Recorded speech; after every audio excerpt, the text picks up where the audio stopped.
હરિઓમ તત્સત ગુરુત્વમ નમામી. જ્ઞાન યોગની પ્રથમ ભૂમિકા. સુવિચાર. પહેલો, જગતમાં સર્વત્ર ઈશ્વરની ઉપાસના અને ફળ. ગુર્જર કહે, હે ગુરુ, ઉપાસના કોની કરવી શ્રેષ્ઠ છે? ગુરુ કહે, સર્વત્ર ઈશ્વર જ છે. ગણપતિને પૂજો, વિષ્ણુને પૂજો, રામને પૂજો, શિવને પૂજો, ઝાડ પીપળાને પૂજો, સૂર્યને પૂજો અથવા અગ્નિને પૂજો, સતને પૂજો. કૈવલ્ય તે સર્વમાં એક જ ઈશ્વર છે. ઈશ્વર બુદ્ધિથી ગમે તેની પૂજા કરવાથી વાંછિત ફળની પ્રાપ્તિ થાય છે. આખું વિશ્વ જ ઈશ્વરની વિભૂતિ છે. તેથી જે જેવો અધિકારી હોય તે તેવી રીતે ઉપાસના કે ભક્તિ કરે છે અને તેથી યોગ્ય ફળની પ્રાપ્તિ તેને થાય છે. આ જગતમાં કોઈ સર્વ સાત્વિક પૂજક સાત્વિક પૂજ્ય દેવની સાત્વિક પૂજા કરે છે, કોઈ રાજસિક પૂજક રાજસિક પૂજ્ય દેવની રાજસિક પૂજા કરે છે અને કોઈ તામસિક પૂજક તામસિક પૂજ્ય દેવની તામસિક પૂજા કરે છે. આવી રીતે પૂજક, પૂજ્ય અને પૂજા સાત્વિક, રાજસિક અને તામસિક એ 3 પ્રકારથી કરવામાં આવે છે. માટે તે પ્રમાણે તેમને સમ, વિષમ, સાત્વિક, રાજસિક અને તામસિક સાંસારિક ફળની પ્રાપ્તિ થાય છે. પણ તેમને મુક્તિની પ્રાપ્તિ થતી નથી. કેવળ બ્રહ્મ જ્ઞાનથી જ મુક્તિની પ્રાપ્તિ થાય છે. માટે મુક્તિની પ્રાપ્તિ માટે મેળવવું જોઈએ જ્ઞાન. જ્ઞાન વિના અન્ય કોઈ સાધન નથી. ઓમ તત્સત. સુવિચાર બીજો. બ્રહ્મ જ્ઞાન વડે મુક્તિ. ગુર્જર કહે, જ્ઞાન વિના અન્ય કોઈ કર્મ ઉપાસના વડે મુક્તિની પ્રાપ્તિ નથી. તેનું કારણ શું? ગુરુ કહે, અજ્ઞાને કરીને સંસારની પ્રાપ્તિ થાય છે અને સંસારની પ્રાપ્તિ એ જ બંધન છે. આ સંસારનું બંધન આસક્તિ તોડવા માટે જ્ઞાન વિના અન્ય કાંઈ પણ ઉપાય નથી. જેમ કે અંધકારને દૂર કરવા પ્રકાશની જરૂર પડે છે, પણ બીજા અન્ય સાધનો તલવાર, લાકડી વગેરે કામ લાગતા નથી. તેવી રીતે બ્રહ્મ જ્ઞાને બ્રહ્મ વિદ્યાએ કરીને અજ્ઞાનની નિવૃત્તિ થાય છે, પણ અન્ય સાધનો કર્મ ઉપાસના કામ લાગતા નથી. માટે બ્રહ્મ જ્ઞાનની પ્રથમ આવશ્યકતા છે. બ્રહ્મ જ્ઞાન વડે અજ્ઞાનરૂપ સંસારની નિવૃત્તિ થવી એ જ મોક્ષ છે. ઓમ. સુવિચાર ત્રીજો. બ્રહ્મ જ્ઞાન કોને કહે? તેના પ્રકાર અને ફળ. ગુર્જર કહે, બ્રહ્મ જ્ઞાન કોને કહે? ગુરુ કહે, જીવ, જગત અને પરમાત્મા એ ત્રણેયનો વિચાર કરવો તેને બ્રહ્મ જ્ઞાન કહે છે. ગુર્જર કહે, પરમાત્માનો વિચાર કરવો જરૂરનો છે, પણ જીવ અને જગતનો વિચાર શા માટે કરવો જોઈએ? ગુરુ કહે, તત્વનો વિચાર કરવાથી જીવ અને જગત બંને મિથ્યા છે એવો નિશ્ચય થાય છે અને એવી રીતે મિથ્યાપણાની પ્રતીતિ થયા પછી જગત અને જીવનો ત્યાગ કરવાને કારણે કેવળ અદ્વિતીય એક પરમાત્મા અવશિષ્ટ રહે છે. માટે જીવ, જગત અને પરમાત્મા એ 3 સંબંધીનો વિચાર કરવો જોઈએ. એ 3નો વિચાર કર્યા વિના તત્વનું જ્ઞાન થતું નથી અને તત્વજ્ઞાન વિના મુક્તિની આશા રાખવી એ ફોગટ છે. જીવ, જગત અને પરમાત્માનો વિચાર કરવાથી 2 પ્રકારની વિદ્યા જ્ઞાન પ્રાપ્ત થાય છે. એક પરોક્ષ વિદ્યા અને બીજી અપરોક્ષ વિદ્યા. પરોક્ષ જ્ઞાન થયા પછી પણ જ્યાં સુધી અપરોક્ષ જ્ઞાન થયું ન હોય ત્યાં સુધી તેનો વિચાર કર્યા જ કરવો જોઈએ. અપરોક્ષ જ્ઞાન થવું એ વિચારનો અવધિ છે, દેહપાત નથી. અપરોક્ષ જ્ઞાન થયા પછી જીવ જગતનો વિચાર કરવાની આવશ્યકતા રહેતી નથી, કારણ કે જીવ અને જગત પરમાત્મામાં અદૃશ્ય થઈ ઉપાસક પોતે પોતાના પરમાત્મામાં સ્વસ્વરૂપમાં સ્થિત થઈને રહે છે. ગુર્જર કહે, પરોક્ષ વિદ્યાનું સ્વરૂપ શું છે? ગુરુ કહે, આવા સ્વરૂપે બ્રહ્મ છે. એ પ્રકારે બ્રહ્મની સત્તા અસ્તિત્વને જાણવી એ પરોક્ષ વિદ્યાનું સ્વરૂપ છે. ગુર્જર કહે, અપરોક્ષ વિદ્યાનું સ્વરૂપ શું છે? ગુરુ કહે, જે સ્વરૂપે બ્રહ્મ છે તે બ્રહ્મ હું છું એ પ્રમાણે સાક્ષાત્કારપણાથી પોતે પોતાને જાણવો તે અપરોક્ષ વિદ્યાનું સ્વરૂપ છે. ગુર્જર કહે, પરોક્ષ બ્રહ્મ જ્ઞાન શું કરાવે છે અને તેથી શો લાભ છે? ગુરુ કહે, શાસ્ત્રમાં કહેલા પ્રકારથી બ્રહ્મની સચ્ચિદાનંદ રૂપતાનો નિશ્ચય કરાવે છે. બ્રહ્મ છે એ પ્રમાણે પરોક્ષ બ્રહ્મ જ્ઞાન શાસ્ત્રથી અને મહાત્માઓના અનુભવથી પ્રમાણજન્ય જ્ઞાન છે, માટે તે યથાર્થ જ્ઞાનનો લાભ કરાવે છે. ગુર્જર કહે, અપરોક્ષ બ્રહ્મ જ્ઞાન શું કરાવે છે અને તે શો લાભ થાય છે? ગુરુ કહે, હું બ્રહ્મ છું એ પ્રમાણે પરમાત્માનો સાક્ષાત્કાર કરાવે છે અને તેથી મોક્ષપદનો લાભ થાય છે, અને મોક્ષપદનો લાભ હોવાને કારણે બ્રહ્મ તત્વની ઉપાસના કરવી એ જરૂરની છે. ગુર્જર કહે, બ્રહ્મ તત્વનું જ્ઞાન જાણ્યા પછી તે બ્રહ્મની ઉપાસના કરવાની શી જરૂર છે? ગુરુ કહે, ઉપાસક પુરુષ વેદાંત શાસ્ત્રનું શ્રવણ કરી બ્રહ્મ અખંડ છે, અદ્વૈત છે, આનંદ ધન છે, ચિદ ધન છે, સત્ય છે, અનંત છે, એવી રીતે બ્રહ્મ તત્વને પરોક્ષપણે જાણે છે. પણ તે બ્રહ્મ હું પોતે છું એવી રીતે તે અપરોક્ષ જ્ઞાનને કરીને અનુભવતો નથી, માટે તેનો અનુભવ લેવા અને મોક્ષપદને પામવા સારું ઉપાસકે ઉપાસના કરવી જોઈએ. ગુર્જર કહે, પરોક્ષ બ્રહ્મ જ્ઞાન સાથી થાય છે, હેતુ કયો? ગુરુ કહે, સદગુરુ અને સત્શાસ્ત્રના વચનમાં વિશ્વાસ રાખવાથી પરોક્ષ બ્રહ્મ જ્ઞાન થાય છે. ગુર્જર કહે, પરોક્ષ બ્રહ્મ જ્ઞાનનું ફળ શું? ગુરુ કહે, અસત્વાપાદક અસત આવરણની નિવૃત્તિ થાય છે, બ્રહ્મ પરમાત્મા નથી એ પ્રકારના જ્ઞાનનો નાશ થાય છે. ગુર્જર કહે, પરોક્ષ બ્રહ્મ જ્ઞાનની અવધિ પૂર્ણ થઈ એમ ક્યારે કહેવાય? ગુરુ કહે, ક્ષોત્રિય અને બ્રહ્મનિષ્ઠ એવા ગુરુ અને વેદાંત શાસ્ત્રના અનુસારે બ્રહ્મ સ્વરૂપને નક્કી કરવું કે તે બ્રહ્મનું સ્વરૂપ આવું છે તે તેની અવધિ છે. ગુર્જર કહે, અપરોક્ષ બ્રહ્મ જ્ઞાન સાથી થાય છે, હેતુ કયો? ગુરુ કહે, ક્ષોત્રિય અને બ્રહ્મનિષ્ઠ એવા ગુરુમુખથી તત્વમસી આદિક મહાવાક્યોના માત્ર શ્રવણ સાંભળેલા વડે નહીં, પણ સમજેલા અને આચારમાં મૂકી અનુભવવા વડે અપરોક્ષ બ્રહ્મ જ્ઞાન થાય છે. આ અપરોક્ષ બ્રહ્મ જ્ઞાન બે પ્રકારનું છે, અદ્રઢ અને દ્રઢ. ગુર્જર કહે, અદ્રઢ અપરોક્ષ જ્ઞાન કોને કહે? સ્વરૂપ શું? ગુરુ કહે, અસંભાવના અને વિપરીત ભાવના સહિત જે બ્રહ્મ આત્માની એકતાનો નિશ્ચય થાય છે તે અદ્રઢ અપરોક્ષ બ્રહ્મ જ્ઞાન છે. ગુર્જર કહે, અસંભાવના અને વિપરીત ભાવના કોને કહેવી? ગુરુ કહે, વેદાંતમાં એક જીવ અને બ્રહ્મનો ભેદ પ્રતિપાદન ન કર્યો છે કે અભેદ, આ પ્રમાણગત સંશય છે. બે, જીવ અને બ્રહ્મનો ભેદ સત્ય છે કે અભેદ સત્ય છે એ પ્રમાણેનો સંશય તે પ્રમેયગત સંશય કહેવાય છે.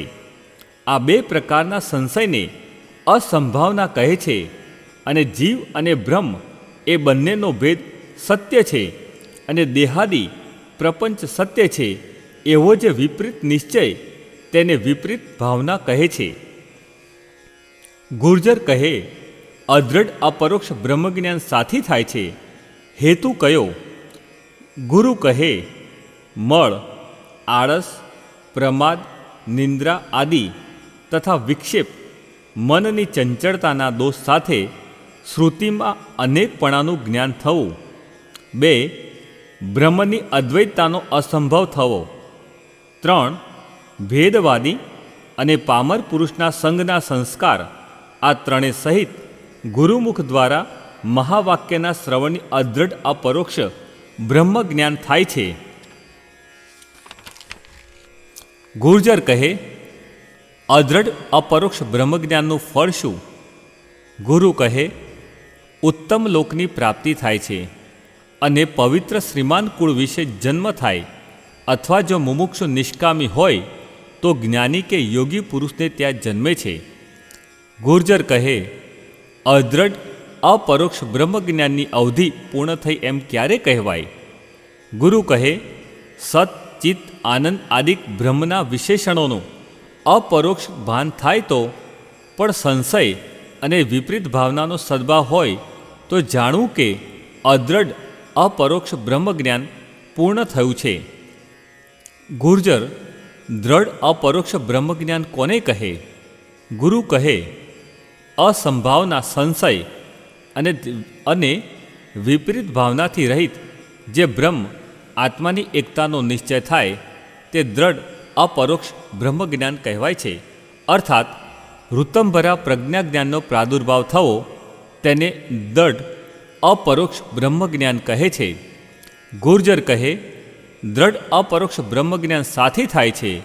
હેતુ કયો? ગુરુ કહે, ગુરુમુખથી મહાવાક્યના અર્થનું શ્રવણ, મનન અને નિધિધ્યાસન કર્યાથી દ્રઢ અપરોક્ષ બ્રહ્મજ્ઞાન થાય છે. ગુર્જર કહે, પૂર્ણ દ્રઢ અપરોક્ષ બ્રહ્મજ્ઞાનનું ફળ શું? ગુરુ કહે, બ્રહ્મ દેખાય છે અને 2 વિક્ષેપરૂપ સ્થૂલ સૂક્ષ્મ શરીર સહિત જીવ અને તેના ધર્મો, કર્તાપણું, ભોગતાપણું આદિ કાર્ય સહિત અવિદ્યા અજ્ઞાનની નિવૃત્તિ થઈ બ્રહ્મની પ્રાપ્તિરૂપ મોક્ષ થાય છે. ત્રિવિધ દુઃખની નિવૃત્તિ અને પરમાનંદની પ્રાપ્તિ થાય છે. અનંતતાનું સામ્રાજ્ય મળે છે. ગુર્જર કહે, દ્રઢ અપરોક્ષ બ્રહ્મજ્ઞાનની અવધિ પૂર્ણ થઈ એમ ક્યારે કહેવાય? ગુરુ કહે, દેહ વિશે અહમપણું, દેહ સાચો અને તેને લગતા સુખો ભોગવવા તે તથા અન્ય પ્રાણી પદાર્થો વિશેનું મમપણું એવું જે અજ્ઞાન તે બાદ કરી બ્રહ્મથી અભિન્ન આત્માને જોવો, અર્થાત નિર્બીજ સમાધિની આપોઆપ પ્રાપ્તિ થતાં આપોઆપ જ્ઞાનપૂર્ણ શક્તિ અને શક્તિપૂર્ણ જ્ઞાનનો પ્રાદુર્ભાવ થવો તેને દ્રઢ અપરોક્ષ બ્રહ્મજ્ઞાન પૂર્ણ થયું એમ કહેવાય છે. અર્થાત અનંતતાનો સાક્ષાત્કાર થયો એમ કહેવાય છે. ઓમ. સુવિચાર. ચોથો, વિચાર કોનો કરવો? ગુર્જર કહે, વિચાર કોનો કરવો જોઈએ? ગુરુ: 1. હું કોણ છું? 2. બ્રહ્મ કોણ છે? 3. પ્રપંચ કયો છે? એ 3 વસ્તુનો વિચાર કરવો જોઈએ.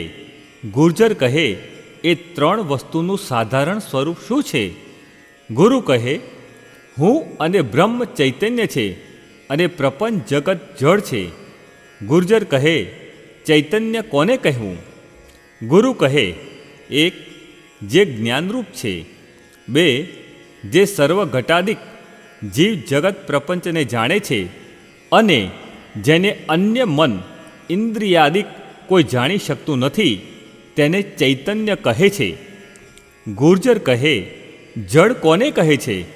ગુરુ કહે, 1. પોતે પોતાને ન જાણે અને 2. બીજાને પણ ન જાણે એવું જે અજ્ઞાન અને તેના કાર્યભૂત ભૌતિક પદાર્થ તે જળ કહેવાય છે. ગુર્જર કહે, આ વિચારનો કેવી રીતે ઉપયોગ કરવો?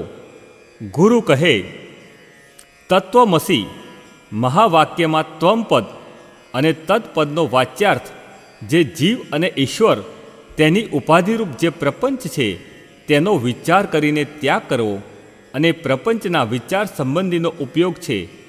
હું જે ત્વમપદનો લક્ષ્યાર્થ આત્મા તે તત્પદનો લક્ષ્યાર્થ બ્રહ્મ છું, એ રીતે બ્રહ્મ આત્માની એકતાનો વિચાર કરી તેને સત્ય જાણીને અવશેષ રાખો. એ હું કોણ છું અને બ્રહ્મ કોણ છે એ સંબંધીના વિચારનો ઉપયોગ છે. ઓમ. સુવિચાર પાંચમો. બ્રહ્મ વિદ્યા પ્રાપ્ત કરવા માટે જોઈતા 8 સાધનો. ગુર્જર કહે, જળ અને ચૈતન્યનો વિચાર અને બ્રહ્મ આત્માની એકતા કયા સાધન વડે થાય છે? ગુરુ કહે, 8 સાધનથી થાય છે.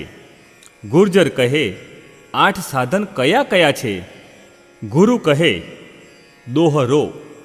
ભાવાર્થ: વિવેક, વૈરાગ્ય, શમ દમાદિક 6 સંપત્તિ અને મુમુક્ષુતા એ 4 ચાતુષ્ટય સાધન તથા શ્રવણ, મનન, નિધિધ્યાસન અને તત્પદ ત્વમપદના અર્થનું શોધન એ 4 મળી કુલ 8 સાધન છે.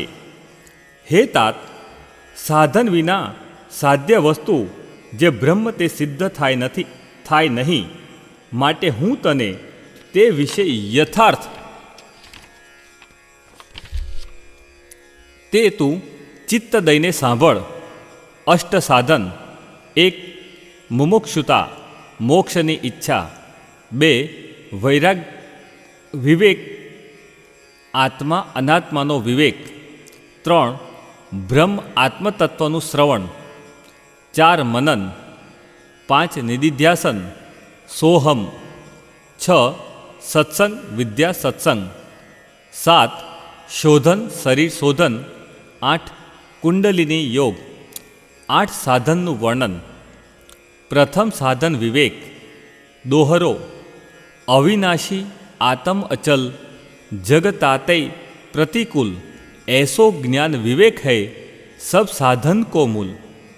भावार्थ आत्मा अचल अने अविनाशी छे त्यारे जगत तेनाथी उल्टू चलायमान अने विनाशी छे एवं जे जाणी असतनो त्याग अने सत ब्रह्म वस्तु परमात्मानु ग्रहण करे छे तेने योगीओ विवेक कहे छे। आ साधन बधा 8 साधनનું મૂળ છે। બીજું સાધન વૈરાગ્ય। દોહરો ब्रह्म लोक लो भोगजो चहे सबन को त्याग वेद अर्थ ज्ञाता मुनि कहत ताही वैराग। भावार्थ आ लोकथी माडीने ब्रह्मलोक सुधीना भोगोमां आसक्त नहीं बनता तेओनो सर्वदा मनथी त्याग करवो तेने वेदना अर्थ जाणनारा मुनि वैराग्य कहे छे। त्रीजू साधन षड संपत्ति। दोहरो शम दम श्रद्धा तीसरी समाधान उपराम छठी तितिक्षा जानिए भिन्न भिन्न यह नाम। भावार्थ शम दम श्रद्धा समाधान उपराम तितिक्षा ए 6 मळीने हे गुर्जर षट संपत्ति कहवाय छे। ते जुदा जुदा हूँ तने समझाऊँ छूँ ते सांभळ। शम दमनु लक्षण। दोहरो मन विषयन ते रोकनो शम तेही कहत सुधीर इंद्रिय घन को रोकनो दम भागत बुद्धवीर। भावार्थ मनने विषयोमांथी रोकवू तेने धीर पुरुषो शम कहे छे अने इंद्रियो 10नो समूहने रोकवी नियम में राखवी तेने बुद्धिशाળી पुरुषो दम कहे छे। श्रद्धा अने समाधाननु लक्षण। दोहरो सत्य वेद गुरुवाक्य है श्रद्धा असविश्वास समाधान ताकू कहत मन विक्षेप को नाश। भावार्थ वेदांत शास्त्रनु वाक्य अने गुरुनु वाक्य ए साचा छे एम जाणीने तेना उपर विश्वास करी श्रद्धा राखवी तेनुं नाम श्रद्धा छे अने मननी चंचलतानो नाश थई निश्चयात्मक बुद्धि थवी तेनुं नाम समाधान छे। उपरामनु लक्षण। दोहरो चौपाई साधन सहित कर्म सब त्यागे लखी विषम विषय नते भागे दग नारी लखी व्यय જીય ગ્લાના ય લક્ષણ ઉપરા બખાન. ભાવાર્થ, કર્મ અને કર્મના સાધનનો સિદ્ધાંત મનથી ત્યાગ કરે, વિષયોને ઝેરની માફક જોઈ તેનાથી મન વડે દૂર રહે અને નારીને જોઈને જેને જ્ઞાની અર્થાત અનાસક્તપણું ઉત્પન્ન થાય તે સર્વ ઉપરામનું લક્ષણ છે. તિતિક્ષાનું લક્ષણ. દોહરો. આતપ શીત ક્ષુધા તૃષા ઇનકો સહન સ્વભાવ તાહી તિતિક્ષા કહત હૈ કોવિદ મુનિવર રાવ. ભાવાર્થ, તાપ, ટાઢ, ભૂખ, તરસ, રાગ, દ્વેષ, હર્ષ, શોક, માન, અપમાન વિગેરે દ્વંદ્વોને સહન કરવાનો સ્વભાવ તેને મુનિઓના રાજા પંડિત યોગી તિતિક્ષા કહે છે. દુઃખ, સંકટો કે આપત્તિઓને દૂર કરવાનો કે તેનાથી દૂર નાશવાનો વિચાર પણ ન થવો એ જ સંપૂર્ણ તિતિક્ષા છે. ચોથું સાધન મુમુક્ષુતા.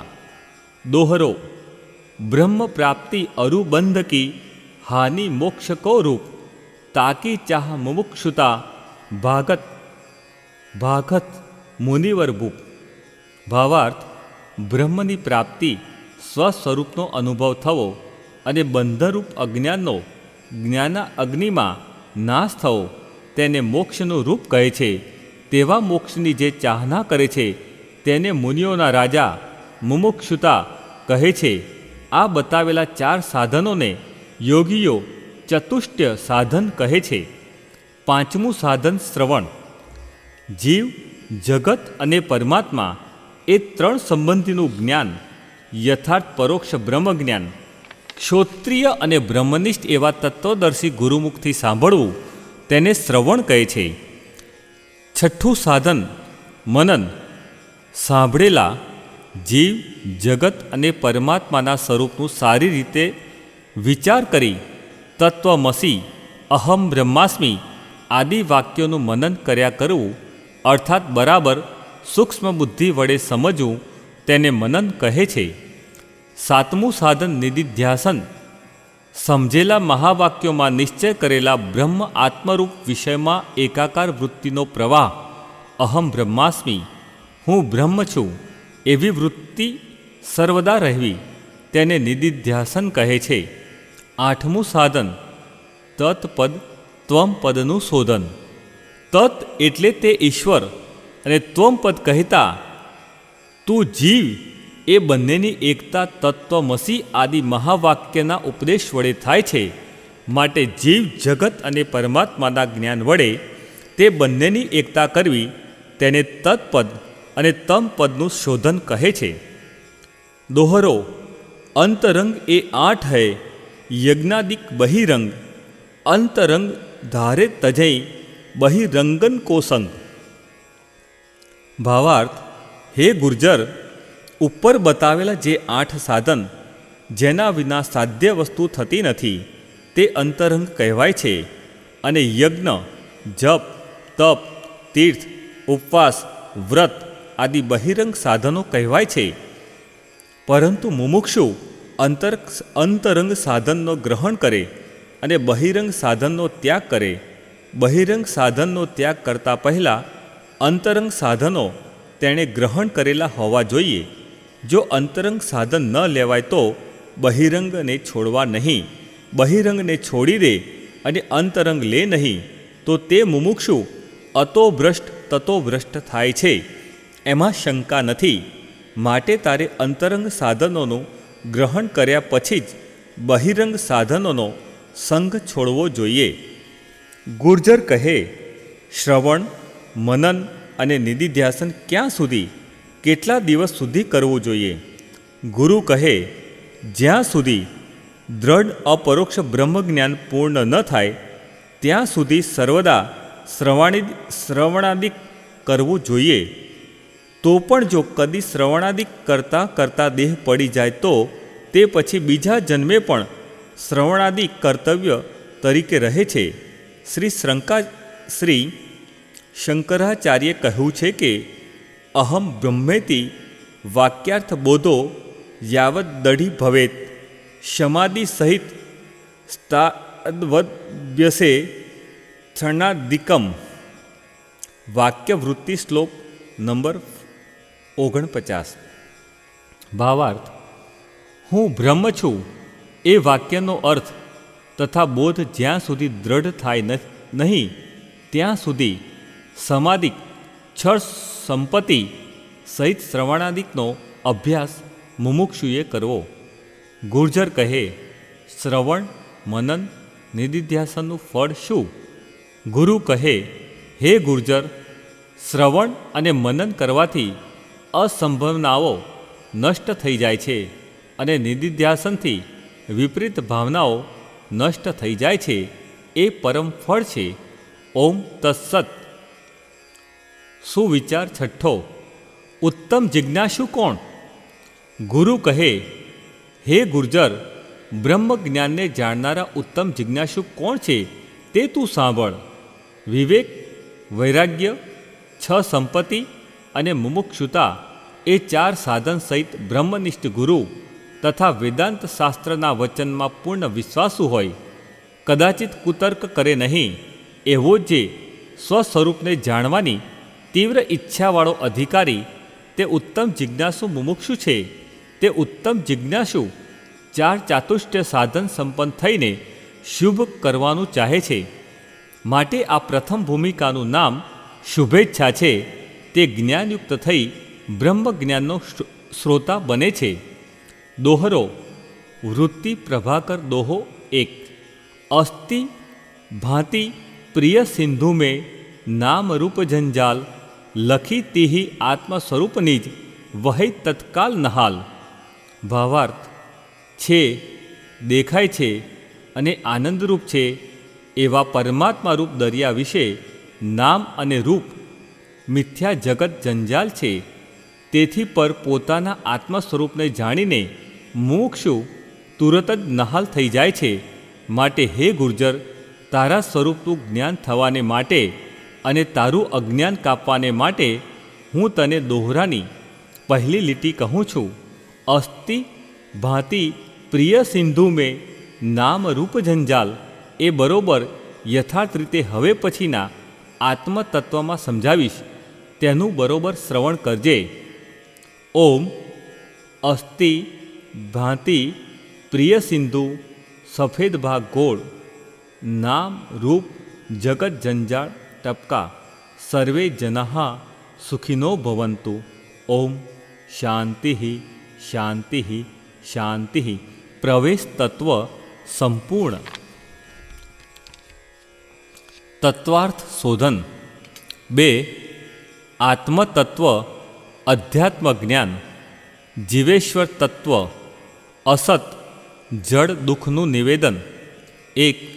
પરમાત્મામાં જગત અને જીવના સ્વરૂપનું નિરૂપણ. બ્રહ્મ સત્યમ જગત મિથ્યાનો ઉપદેશ. સુવિચાર 7મો. 1. સમષ્ટિ પ્રપંચ ઈશ્વર. ગુરુ કહે, હે ગુર્જર, આત્માને વિશે જગત ઈશ્વરપણું અને જીવપણું નથી, પરંતુ અજ્ઞાને કરીને તે જોવામાં આવે છે. જે જગત છે તેને સમષ્ટિ પ્રપંચ કહેવામાં આવ્યો છે અને જે જીવ છે તેને વ્યષ્ટિ પ્રપંચ કહેવામાં આવ્યો છે. આ પ્રપંચો પરમાત્માના વિશે કલ્પિત છે, પણ જાણે ત્રણેય કાળમાં સત્ય રહેવાવાળા હોય તેવા લાગે છે. ગુર્જર કહે, હે ગુરુ, ઈશ્વરનો પ્રપંચ કયો છે તે મને કૃપા કરીને કહો. ગુરુ કહે, હું એક છું, તે બહુરૂપે થાઉં. એવી ઈશ્વરની ઈચ્છાથી માયા ઉત્પન્ન થઈ. પછી તે માયામાંથી મહત તત્વ ઉત્પન્ન થયું. મહત તત્વમાંથી અહંકાર ઉત્પન્ન થયો. અહંકારમાંથી આકાશ ઉત્પન્ન થયું. આકાશમાંથી વાયુ ઉત્પન્ન થયો. વાયુમાંથી તેજ ઉત્પન્ન થયું. તેજમાંથી જલ ઉત્પન્ન થયું. જલમાંથી પૃથ્વી ઉત્પન્ન થઈ અને પૃથ્વીમાં અનેક બ્રહ્માંડો ઉત્પન્ન થયા. તેમાં એક બ્રહ્માંડ ભૂર, ભવઃ, સ્વર, મહર, જન, તપ અને સત્ય, આ 7 ઉપરના લોક અને અતલ, વિતલ, નીતલ, સૂતલ, તલાતલ, રસાતલ અને મહાતલ એ 7 નીચેના મળી કુલ 14 લોક મળીને થયું છે. આ 14 ભુવનમાં નાગ, દૈત્ય, મનુષ્ય, દેવ અર્થાત જરાયુજ, અંડજ, સ્વેદજ અને ઉદ્ભિજ પ્રાણીઓના દેહ સ્વ કર્મની યોગ્યતાને અનુસરીને સ્થિતિ પામેલા છે. શિલા આદિ સ્થાવર પદાર્થો છે એ પ્રમાણે સર્વ નામ રૂપાત્મક જગતના પ્રાણી પદાર્થો માયા રચિત છે. તેથી તે સર્વને સમષ્ટિ જગતનો પ્રપંચ કહેવામાં આવ્યો છે. તે સત્ય જણાય છે, પણ અનુભવ વડે જાણી શકાય છે કે બ્રહ્મને વિશે આ જગત મિથ્યા છે. ગુર્જર કહે, માયાનું સ્વરૂપ શું છે? ગુરુ કહે, જેનું નિરૂપણ ન થઈ શકે અને જે સ્પષ્ટ ભાસે તેનું નામ માયા. જેવી રીતે મદારી અને મેસ્મેરિઝમ કરનાર લોકોના આગળ રૂપિયા કરી દેખાડે છે, તે રૂપિયો સ્પષ્ટ જોવામાં આવે છે.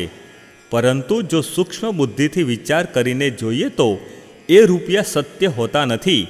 કેમ કે જો એ સત્ય હોય તો મદારી અથવા મેસ્મેરિઝમ કરનાર પૈસા માટે જ્યાં ત્યાં રખડી ગુજરાન શા માટે નિભાવે? વિચાર કરતાં માલુમ પડે છે કે રૂપિયા પણ ખોટા નથી. કેમ કે જો મિથ્યા હોય તો દેખાવા ન જોઈએ, પરંતુ દેખાય છે. એવી રીતે હે ગુર્જર, માયાથી થયેલું જગત સ્પષ્ટ જોવામાં આવ્યા છતાં તેનું નિરૂપણ થઈ શકે નહીં.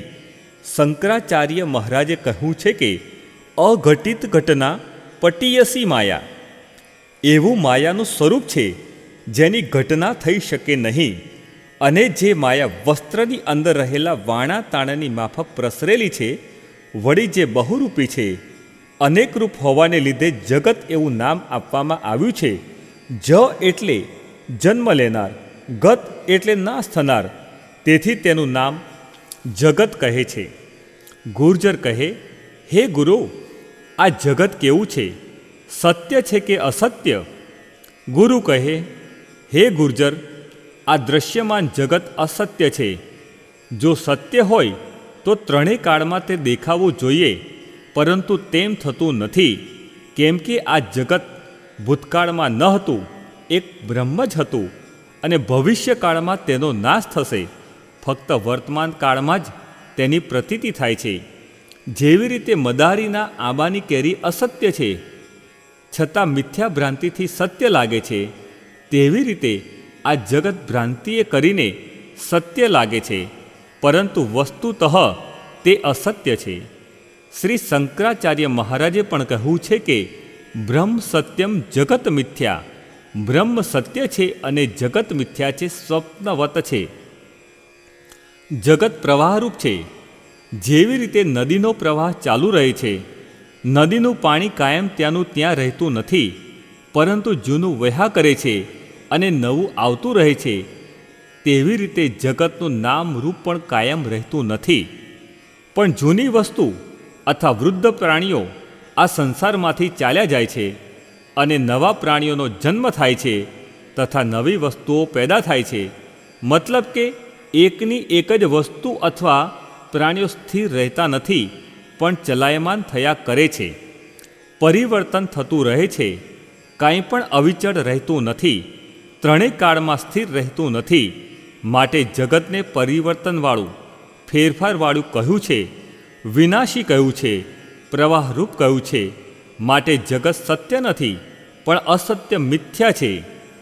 જગતને ચિત્રપટ સરખું કલ્પવામાં આવ્યું છે, કારણ કે જેવી રીતે નાટકના પડદા ઉપર અનેક ચિત્રો ચિતરવામાં આવે છે, તેવી રીતે પરમાત્મા બ્રહ્મરૂપી પડદા ઉપર બ્રહ્મદેવથી માંડીને તૃણ પર્યંત સર્વે અર્થાત સ્થાવર જંગમાત્મક જગત ચિતરવામાં આવ્યું છે.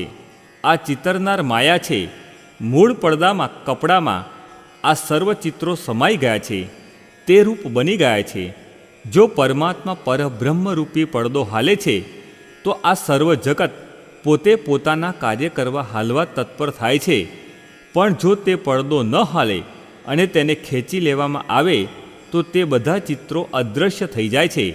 આ રીતે હે ગુર્જર, તારે આ જગતને બ્રહ્મને આધારે રહેલું છે એમ જાણવું જોઈએ. અરે આ જગત શું, પણ આવા અનેક જગતો તથા બ્રહ્માંડો તેના આધારે જ રહેલા છે એમ જાણ. વિશેષમાં અવધૂત ગીતા અધ્યાય 1 શ્લોક 7માં દત્તાત્રેય મહારાજે કહ્યું છે કે ધર્માર્થ કામ મોક્ષાંચ દ્વિપદાદિ ચરાચરમ મન્યન્તે યોગિનઃ સર્વમરી ચિજ સન્નિભમ. અર્થ ધર્મ, અર્થ, કામ અને મોક્ષ તથા દ્વિપાદી ચરાચર જગતને યોગી મૃગજળ સમાન માને છે. માટે હે ગુર્જર, તું આ જગતને મિથ્યા કલ્પિત છે એમ માન. ગુર્જર કહે, હે ગુરુ, જગત બ્રહ્મા કલ્પિત છે એવા બીજા પ્રમાણો આપો. ગુરુ કહે, શ્રી શંકરાચાર્ય મહારાજે અપરોક્ષાનુભૂતિમાં કહ્યું છે કે યથે વ્યોમની નીલત્વમ યથા નિરમ મરુસ્થલે પુરસ્ત્વમ યથા સ્થાણૌ તદ્દિશમ ચિદાત્મની. શ્લોક 61. અર્થ જેવી રીતે આકાશમાં નીલપણું, મૃગ જળ વિશે જળ તથા ઝાડના ઠૂંઠા વિશે પુરુષ દેખાવો એ મિથ્યા છે, તેવી રીતે આત્મા વિશે આ જગત પ્રતીત થાય છે. યથા વૃક્ષ વિપર્યાસો જલાદ ભવતી કસ્યચિત તદાન્મતિ દેહત્વમ પશ્યત્ય જ્ઞાન યોગતઃ.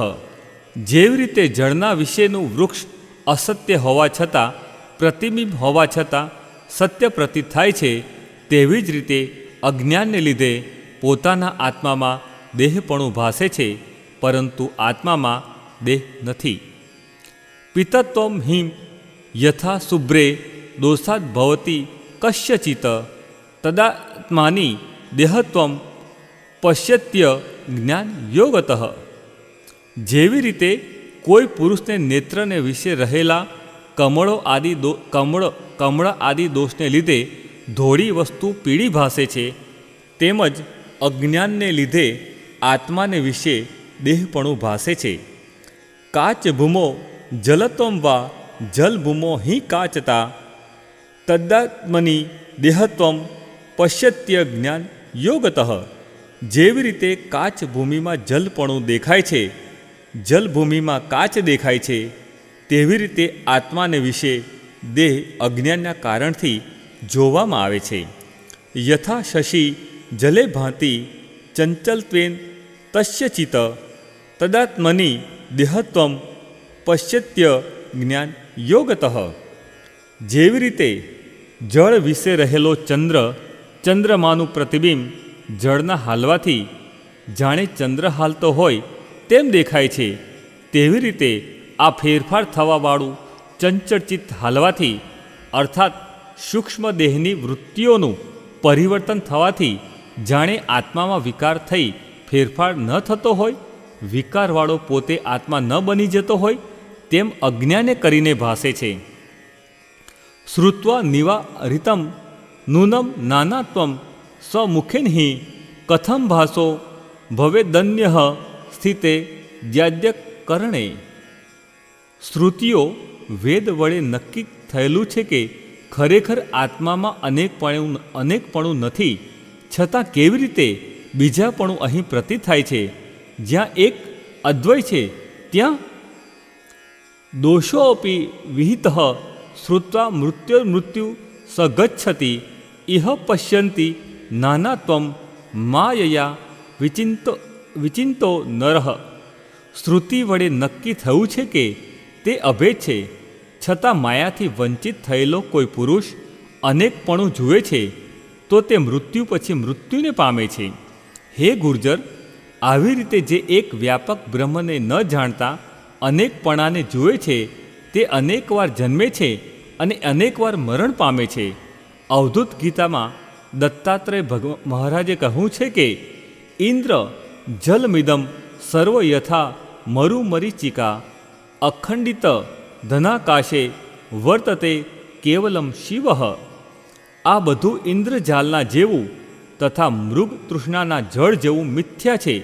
અહીં તો કેવળ શિવ કલ્યાણ સ્વરૂપ અખંડ ઘનાકાર જેવું દેખાય છે. ગુર્જર કહે, હે ગુરુ, બ્રહ્મનું સ્વરૂપ કેવું છે? ગુરુ કહે, જે અશૂન્યના છતાં શૂન્ય જેવું પ્રતીત થાય છે અને જેની અંદર વાંજણીના પુત્ર જેવું તથા સસલાના શૃંગ જેવું આ જગત રહે છે, અને વળી જે પોતાનામાં અનંત બ્રહ્માંડો રહેલા છે છતાં તેનાથી તે રહિત રહે છે, એવું બ્રહ્મનું સ્વરૂપ છે. હે ગુર્જર, ખરેખર શ્રુતિ સર્વ ખલ્વિદમ બ્રહ્મ નેહ નાનાસ્તિ કિંચન, ખરેખર આ બધું બ્રહ્મ જ છે, અહીં અનેકપણું જરા પણ નથી વગેરે વાક્યો કહે છે. વળી શ્રુતિ બ્રહ્મે વેદમ સર્વ સચ્ચિદાનમ માત્રમ, આ બધું બ્રહ્મ વ્યાપક જ છે, સચ્ચિદાનંદ માત્ર છે. હે ગુર્જર કહે, વેદ શ્રુતિ પોકારીને કહે છે, જગતનું સ્થાન ક્યાં છે? આ જે તને જગતનો પ્રપંચ કહ્યો તે સમષ્ટિ પ્રપંચરૂપ જગત ક્યાં છે? આ સર્વ તને મિથ્યા અજ્ઞાનથી ભાસે છે, પરંતુ વસ્તુતઃ પરમાત્માને વિશે જગત નથી. શ્રી સ્વામી શંકરાચાર્યજી મહારાજે કહ્યું છે કે, શ્લોકાગીન પ્રવક્ષ્યામી યદુ કતમ ગ્રંથ કોટભી બ્રહ્મ સત્યમ જગન્મિથ્યા જીવો બ્રહ્મેવ ના પરહ. અર્થાત જે કોટી ગ્રંથોમાં કહેલું છે તે સ્વામી શંકરાચાર્યજી મહારાજ માત્ર અડધા શ્લોક વડે કહે છે કે બ્રહ્મ વ્યાપક પરમાત્મા અધિષ્ઠાન રૂપે સત્ય છે અને જગત અધ્યસ્ત રૂપે જે દેખાય છે તે મિથ્યા છે. જીવ બ્રહ્મ વ્યાપક જ છે, જુદો નથી. આ રીતે જીવ જગત વસ્તુતઃ નથી, પણ બ્રહ્મ સચ્ચિત આનંદ છે. સમષ્ટિ પ્રપંચ સંપૂર્ણ પંચદશી તથા ભાગવત દસમ સ્કંદ અધ્યાય 87. ઓમ શાંતિ શાંતિ શાંતિ. 2. વ્યષ્ટિ પ્રપંચ જીવ સુવિચાર 8. અ પંચક્લેશ. ગુર્જર કહે, હે ગુરુ, જીવનો પ્રપંચ કયો છે? ગુરુ કહે, હે ગુર્જર, 1. પંચક્લેશ, 2. પાંચ ભ્રાંતિ અને 3. અન્યોન્યાધ્યાસ. આ 3 મળી જીવનો પ્રપંચ છે. જીવે પોતાનો પ્રપંચ સત્ય માન્યો છે. વસ્તુતઃ સૂક્ષ્મ વિચાર બુદ્ધિથી જોતા માલુમ પડે છે કે જીવનો પ્રપંચ મિથ્યા છે, કારણ કે જીવ અનેકવાર પોતાની સૃષ્ટિ બનાવે છે અને તેમાં જ પોતે લુપ્ત બની દુઃખનો અનુભવ લે છે. આનંદ ખોળવા જતાં તેને પોતાના વ્યષ્ટિ પ્રપંચમાંથી દુઃખ ઉદ્ભવે છે. એ સર્વ કોઈનો અનુભવ છે. ગુર્જર કહે, જીવની સૃષ્ટિ કઈ છે? ગુરુ કહે, મનથી કલ્પેલું જે પોતાનું મનોરાજ્ય તેને જીવની સૃષ્ટિ કહેવામાં આવી છે અથવા સંસાર કહેવામાં આવે છે. સૂક્ષ્મ ગુપ્ત જગત એ ચિત્ત છે અને તેનું પ્રગટ થવું એ સ્થૂલ ક્રિયા જગત સંસાર કહે છે. ગુર્જર કહે, સંસાર સાથી ઉત્પન્ન થયો? ગુરુ કહે, હે ગુર્જર, પંચક્લેશથી આ સંસાર ઉત્પન્ન થયો છે અને તે પંચક્લેશ 1. અવિદ્યા, 2. અસ્મિતા, 3. રાગ, 4. દ્વેષ, 5. અભિનિવેશ. આ 5 છે. ગુર્જર કહે, હે ગુરુ, અવિદ્યા કોને કહે છે? ગુરુ કહે, દુઃખ વિશે સુખ બુદ્ધિ અને અનાત્મા વિશે આત્મબુદ્ધિ, અનિત્ય વિશે નિત્ય બુદ્ધિ અને અસૂચિ વિશે સૂચિ બુદ્ધિ. આ 4 ખ્યાતિઓને અવિદ્યા કહેવામાં આવે છે. એમાં એક સુખ ખ્યાતિ, ભોગનું સાધન જે સ્ત્રી, વસ્ત્ર, ધન આદિ પદાર્થો જે દુઃખરૂપ છે છતાં તેમાં સુખ બુદ્ધિ થવી તેને સુખ ખ્યાતિ કહે છે. 2. આત્મખ્યાતિ, દેહ ઇન્દ્રિયાદિક જે અનાત્મ પદાર્થ કહેવાય છે તે મારા છે એમ ધારી તેનું લાલન પાલન કરવું તેને આત્મખ્યાતિ કહે છે. 3. નિત્યતા ખ્યાતિ, અનિત્ય જે સ્વર્ગ આદિ જગત તેમાં નિત્ય બુદ્ધિ થવી તેને નિત્યતા ખ્યાતિ કહે છે. 4. સૂચિ ખ્યાતિ, અપવિત્ર શરીર આદિમાં પવિત્રતાની બુદ્ધિ થવી, જેવી રીતે પુત્ર ચુંબન, સ્ત્રી ચુંબન કરવું તેને સૂચિ ખ્યાતિ કહે છે. ગુર્જર કહે, અસ્મિતા કોને કહે છે? ગુરુ કહે, દ્રષ્ટા આત્મા અને દ્રશ્ય બુદ્ધિ આદિ એ બંનેમાં અભેદભાવ થવો તેને અસ્મિતા કહે છે. ગુર્જર કહે, રાગ કોને કહે છે? ગુરુ કહે, સુખ ભોગવ્યા પછી તે સુખમાં અને તેના સાધનોમાં જે આસક્તિ બંધાય છે તેને રાગ કહે છે. ગુર્જર કહે, દ્વેષ કોને કહે છે? ગુરુ કહે, ક્રોધરૂપ વૃત્તિને દ્વેષ કહે છે. ગુર્જર કહે, અભિનિવેશ કોને કહે છે? ગુરુ કહે, મરણનો ભય અને જીવવામાં આગ્રહ રહેતો હોય તેને અભિનિવેશ કહે છે. હે ગુર્જર, આ 5 ક્લેશના કર્મો મનુષ્યને બહુ દુઃખ આપે છે, કારણ કે જીવ માત્રને પાપ કર્મના, પુણ્ય કર્મના તથા પાપ પુણ્યના મિશ્ર કર્મના ફળ ભોગવવા પડે છે. એવો નિયમ છે કે જે કરતા થાય છે તેને ભોગતા બનવું પડે છે. આ રીતે પંચક્લેશ, કર્મ, ફળ, તેના સંસ્કાર આ ચારેને જીવભાવ કહેવામાં આવે છે. પાતંજલ યોગ સૂત્ર. હરિઓમ તત્સત. સુવિચાર 9. બ. 5 ભ્રાંતિ. ગુરુ કહે, હે ગુરુ, 5 ભ્રાંતિઓ કઈ છે અને તે ભ્રાંતિઓ કેવી રીતે દૂર થાય તે કહો. ગુરુ કહે, 1. ભેદ ભ્રાંતિ. 2. કરતા ભોગતાપણાની ભ્રાંતિ. 3. સંગ ભ્રાંતિ. 4. વિકાર ભ્રાંતિ. અને બ્રહ્મથી ભિન્ન જગતના સત્યપણાની ભ્રાંતિ. એ 5 પ્રકારની ભ્રાંતિરૂપ સંસાર ખડો થયો છે તેની નિવૃત્તિ અનુક્રમે 1. બિંબ પ્રતિબિંબના દ્રષ્ટાંતથી ભેદભ્રાંતિની નિવૃત્તિ થાય છે. 2.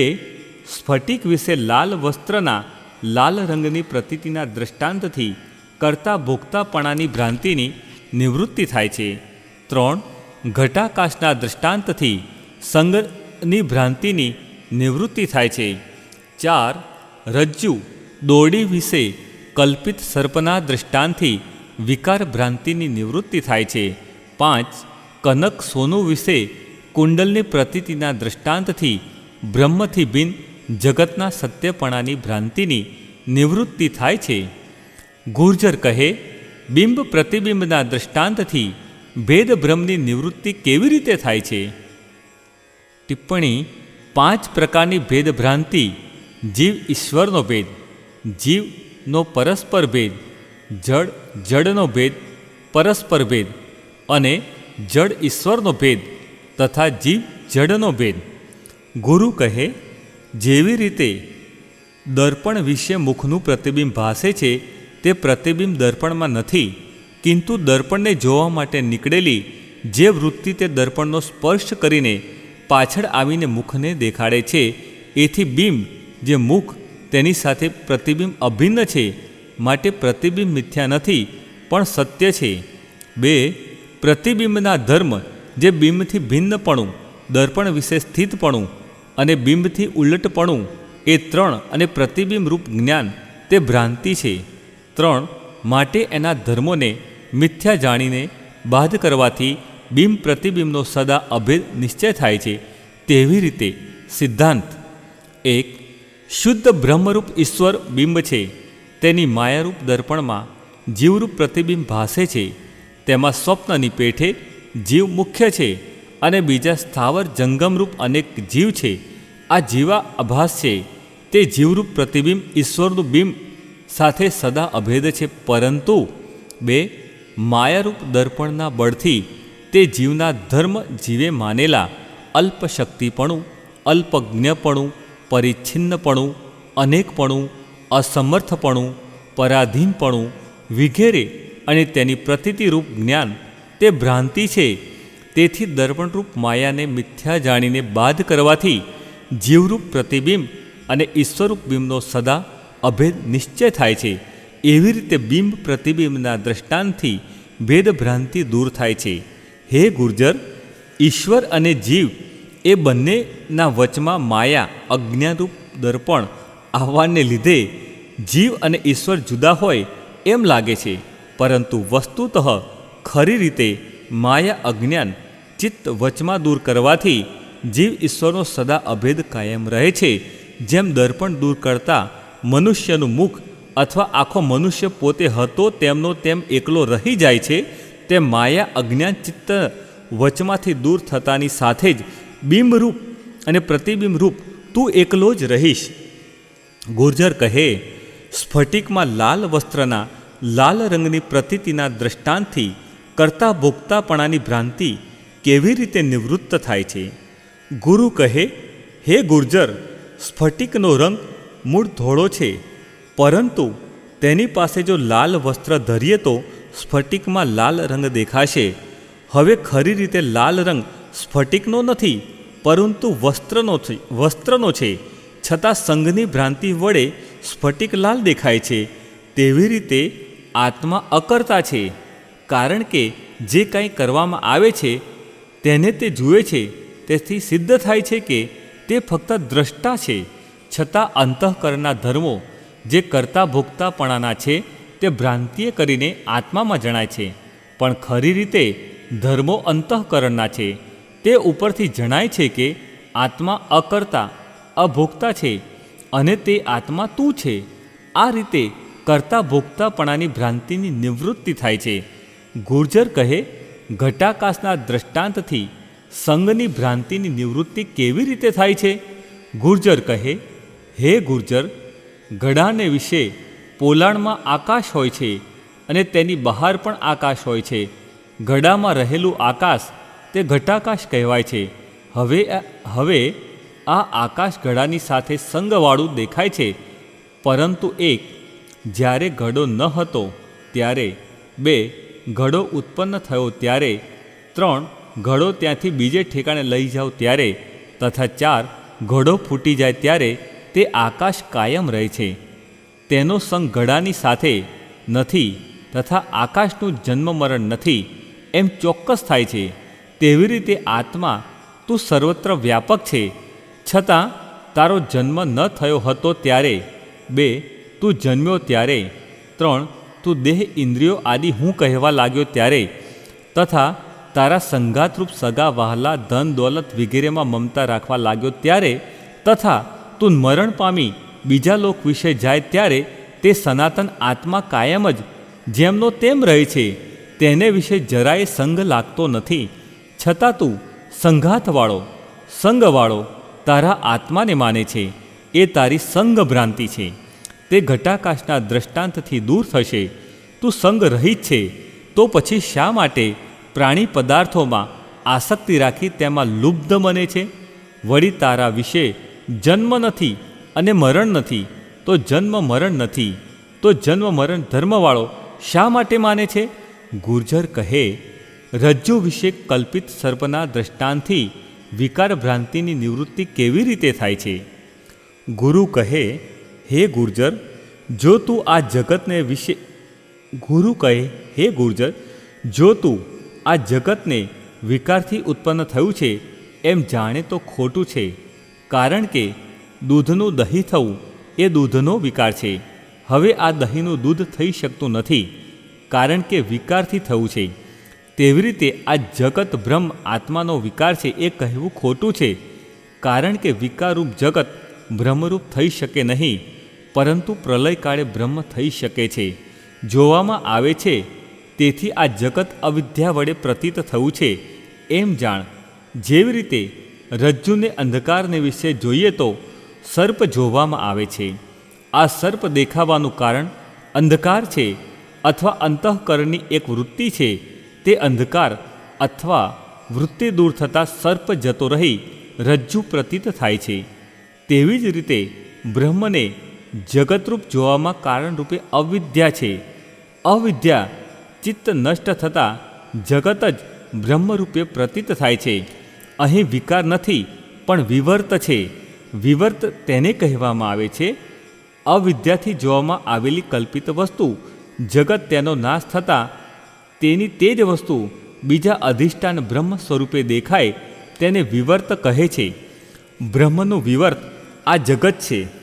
જગતરૂપ વિકાર ભ્રાંતિની નિવૃત્તિ આ ઉપર જણાવેલા રજ્જુ સર્પના દ્રષ્ટાંતથી થાય છે. ગુર્જર કહે, કનક વિશે કુંડળની પ્રતીતિના દ્રષ્ટાંતથી બ્રહ્મથી ભિન્ન જગતના સત્યપણાની ભ્રાંતિની નિવૃત્તિ કેવી રીતે થાય છે? ગુરુ કહે, હે ગુર્જર, કુંડળ એ સોનારૂપ છે, પણ સોનાથી ભિન્ન નથી. વળી કુંડળ અને સોનામાં ભેદ નથી. ફક્ત ગાંઠ ઘડવાથી તેનું કુંડળ એવું નામ આપવામાં આવ્યું છે. વસ્તુતઃ અભેદ છે. તેવી જ રીતે આ જગત નામરૂપ વડે કલ્પવામાં આવ્યું છે. વાસ્તવિક રીતે બ્રહ્મ જ સત્ય છે. એવી રીતે જગતના સત્યપણાની ભ્રાંતિ દૂર થાય છે. આવી રીતે 5 પ્રકારની ભ્રાંતિઓ તારામાં હોવાને લીધે તેનો તને અધ્યાસ પડી ગયો છે. તે અધ્યાસ ત્યારે ક્રમે ક્રમે છોડવો જોઈએ. આવા અધ્યાસોને લઈ તને કાંઈ પણ ખબર પડતી નથી. તારું સ્વરૂપ શું છે તેનો તું વિચાર કર. મનની ભ્રાંતિ વડે જ સંસાર પ્રતીત થાય છે, વસ્તુતઃ નથી. હે ગુર્જર, જે અધિકારીજન વેદાંત શાસ્ત્રરૂપ ચક્ષુ વડે સર્વ જડ પ્રપંચથી વિલક્ષણ આત્માને ભિન્ન દેખે છે, તે જ આત્માને જોઈ શકે છે. જેમ જાગૃતના બોધ વડે સ્વપ્ન બ્રહ્મને નિવૃત્તિ કરનાર આત્માને સમ્યક રીતે જોઈ શકે છે, બીજો નહીં. જે બ્રહ્મ છે તે બ્રહ્મ અદર્શન રૂપ જ છે. બ્રહ્મમાં જગત દર્શનરૂપતા સંભવતી નથી. વિચાર ચંદ્રોદય. ઓમ શાંતિ શાંતિ શાંતિ. સુવિચાર 10મો. ક અન્યોન્યાધ્યાસ. ગુર્જર કહે, અધ્યાસ એ શું છે? ગુરુ કહે, ભ્રાંતિ જ્ઞાનનો વિષય જે મિથ્યા વસ્તુ અને ભ્રાંતિ જ્ઞાન, તેનું નામ અધ્યાસ છે. ગુર્જર કહે, અધ્યાસ કેટલા પ્રકારનો છે? ગુરુ કહે, અધ્યાસ બહુ પ્રકારના છે, પરંતુ આપણે અન્યોન્યાધ્યાસ જાણવાની ખાસ જરૂર છે. ગુર્જર કહે, અન્યોન્યાધ્યાસ કોનું નામ છે? ગુરુ કહે, પરસ્પર વિશે પરસ્પર અધ્યાસ, તેનું નામ અન્યોન્યાધ્યાસ અરસપરસ અધ્યાસ કહે છે. હે ગુર્જર, આત્મા અને અનાત્માનો પરસ્પર અધ્યાસ થયેલો છે. ગુર્જર કહે, હે ગુરો, આત્મા અને અનાત્માનો પરસ્પર અધ્યાસ કેવી રીતે થયો છે તે કૃપા કરીને કહો. ગુરુ કહે, હે ભાઈ, સત, ચિત્ત, આનંદ અને અદ્વૈતપણું એ 4 વિશેષણ આત્માના છે, અને અસત, જડ, દુઃખ, દ્વૈતપણું એ 4 વિશેષણ અનાત્માના છે. તેમાં એક અનાત્માના દુઃખ અને દ્વૈતપણું એ 2 વિશેષણો આત્માના આનંદ અને અદ્વૈતપણાને ઢાંકે છે. તેથી આત્મામાં હું આનંદરૂપ અને અદ્વૈતરૂપ છું એવી પ્રતીતિ થતી નથી, પરંતુ હું દુઃખી અને ઈશ્વરાદિકથી જુદો છું એવી પ્રતીતિ થાય છે. આત્માના સત અને ચિત્ત એ 2 વિશેષણો અનાત્માના અસત અને જડપણાને ઢાંકી દીધા છે. તેથી અનાત્મા અસત છે, અભાનરૂપ જડ છે એવી પ્રતીતિ થતી નથી, પરંતુ વિદ્યમાન સત છે અને ચેતનમાં દેખાય છે એવી પ્રતીતિ થાય છે. જેવી રીતે ગરમ થયેલો લોઢાનો ગોળો અગ્નિરૂપ જણાય છે અને અગ્નિ લોઢાના ગોળા જેવો ગોળાકાર પ્રતીતિ થાય છે, પરંતુ ખરી રીતે લોઢાનો ગોળો એ અગ્નિ નથી, તથા અગ્નિ એ પણ લોઢાના ગોળા જેવો ગોળ નથી. છતાં એકબીજાના અન્યોન્યાધ્યાસ પરસ્પર અધ્યાસને લીધે તેમ દેખાય છે. લોઢાના ધર્મો અગ્નિમાં આવી જતા નથી, તથા અગ્નિના ધર્મો લોઢામાં આવી જતા નથી. છતાં જાણે તે ધર્મો એકબીજામાં આવી ગયા ન હોય એમ પ્રતીત થાય છે. તેવી રીતે હે ગુર્જર, આત્માના વિશેષણ અનાત્મા દેહ, મન, ઇન્દ્રિય, બુદ્ધિ આદિમાં દેખાય છે, અને અનાત્માનું વિશેષણ આત્મામાં પ્રતીત થાય છે. તેથી કરીને તને એમ લાગે છે કે હું અનાત્મા જીવ દુઃખી છું, ઈશ્વરથી જુદો છું, સચ છું અને ચેતનમાં પણ દેખાઉં છું, પણ તું તે દેહ આદિના અનાત્મારૂપ નથી, તું તો આત્મારૂપ છે. શ્રી શંકરાચાર્ય મહારાજે અપરોક્ષાનુભૂતિમાં કહ્યું છે કે આત્મા નિત્યો હિ સદરૂપો દેહો અનિત્યો હાસન્મય તયોરેક્યમ પ્રપશ્યંતી કિમ જ્ઞાન મતઃ પરમ. અનુભૂતિ શ્લોક 21. અર્થ: આત્મા ખરેખર નિત્ય અને સતરૂપ છે. દેહ અનિત્ય અને અસતરૂપ છે. અહીં મોટું અજ્ઞાન છે કે તે અજ્ઞાની દેહ અને આત્મા એ બંને એક જુએ છે. આત્મા પ્રકાશક સ્વચ્છો દેસ્તામસ ઉચ્યતે તૈયોરેક્યમ પ્રપશ્યંતી કિમ જ્ઞાનમતઃ પરમ. અર્થ: આત્મા પ્રકાશક અને સ્વચ્છ છે અને દેહ અંધકારમય અને અશુદ્ધ છે. અહીં મોટું શું અજ્ઞાન છે કે તે અજ્ઞાની દેહ અને આત્મા એ બંને એક જ જુએ છે. હે ગુર્જર, જન્મવું અને મરવું, 2. એક દેહમાંથી બીજા દેહમાં જવું અને આવવું, 3. પુણ્ય અને પાપ કરવું અને સુખ દુઃખ ભોગવવું, 4. કર્મો કરવા અને તેના ફળ ભોગવવા, 5. રાગ દ્વેષ કરવા અને હર્ષ શોક ભોગવવા, તથા 6. સ્થૂળ શરીર ઘસારાને પહોંચે તેથી તે અન્ન પાણી આદિ વગેરે લે. આદિ અનેક ધર્મો દેહના વિશે રહેલા છે, પણ તારા આત્માને વિશે તે નથી. કારણ કે આત્મા એક, આત્મા જન્મતો નથી તેમ મરતો પણ નથી. સ્થૂળ દેહ જન્મને ધારણ કરે છે અને મરે છે. સૂક્ષ્મ શરીરને એક દેહમાંથી બીજા દેહમાં જવું આવવું પડે છે, પણ આત્મા સર્વત્ર હોવાથી તે એક દેહમાંથી બીજા દેહમાં જતો નથી, એ આવતોય નથી. 3. પુણ્ય પાપ કરવું અને સુખ દુઃખ ભોગવવું એ આત્મામાં નથી, કારણ કે તે મનનો ધર્મ છે. 4. કર્મો કરવા અને તેના ફળ ભોગવવા એ આત્માનો ધર્મ નથી, પણ દેહનો ધર્મ છે, કારણ કે તે દેહ ઇન્દ્રિયો વડે કર્મોને કરે છે અને તેનું ફળ તે ભોગવે છે.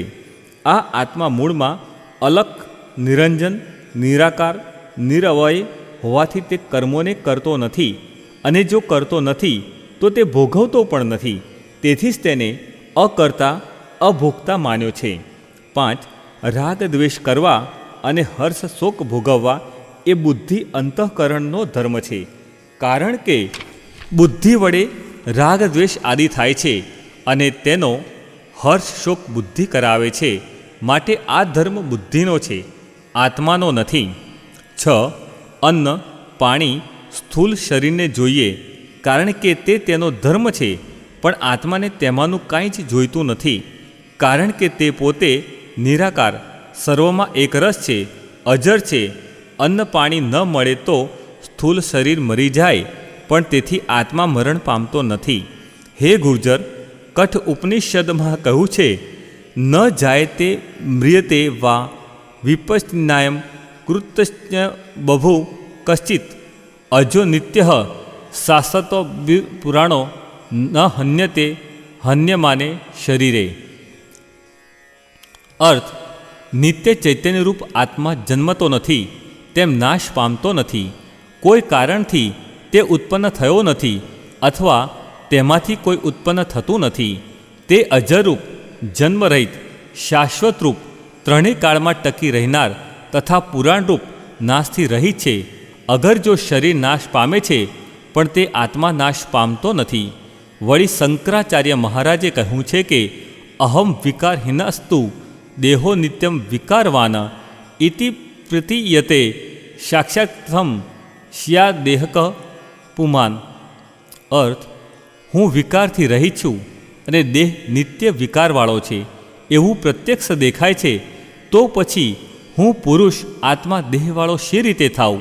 આવી રીતે શાસ્ત્ર, વેદ આદિ પણ પુરવાર કરે છે. તો તું શી રીતે દેહ અનાત્મરૂપ ગણાય? આ અન્યોન્ય ધ્યાસ ત્યારે ક્રમે ક્રમે છોડવો જોઈએ. તું તારા સ્વરૂપને જો. અ, બ અને ક એ ત્રણમાં જણાવેલો જીવનો વ્યષ્ટિ પ્રપંચ તને કહ્યો, તેનું તું યથાર્થ મનન કર. જે સમજવાથી તારો વ્યષ્ટિ પ્રપંચ દૂર થશે અને તારા મૂળ સ્વરૂપનું ભાન થશે. અવિદ્યાએ અનેક વૃત્તિઓએ તને ઘેરી લીધો છે. તે અવિદ્યા માયાને તું ઓળખી લે, તેનો દ્રષ્ટા બન.